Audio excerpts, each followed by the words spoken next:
মাওলানা মামুনুল হক জেলখানায় আমার পাশের রুমে 3টা বছর মাঝে মাঝে এই কথা আমাকে জানাতো। এতদিন পর্যন্ত উল্টা পাল্টা ধারণা আমিও করেছি, এখন বাস্তবতা এসে দেখছি এদেশের সবচাইতে আল্লাহওয়ালা এবং ইমানদার মানুষ যাদের ফাঁসি দেওয়া হয়েছে জামাতের, তারা। আমাকে যে কারারক্ষী পাহারা দিত তার ভেতরে একজন আমি মুসলমান পেয়েছিলাম।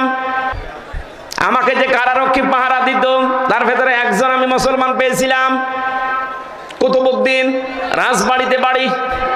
বের হওয়ার কিছুদিন আগে আমার বলছে, হামজা ভাই আমি ওই সময় পাহারায় ছিলাম শহীদ মীর কাশেম আলীর। ওনাকে যেদিন ফাঁসি দেওয়া হবে সকাল রাত 10টা 1 মিনিটে, সন্ধ্যার সময় আমার ডিউটি শুরু হওয়ার পরে বললাম, স্যার আপনারা 3 ঘন্টা পরে ফাঁসি, আপনি প্রস্তুতি নেন। উনি আমারে বলছে, কারারক্ষী ভাই 3 ঘন্টা তো অনেক সময়, আপনি 2 ঘন্টা ঘুমালাম, আপনি আমারে ডাক দিয়ে 1 ঘন্টা আগে।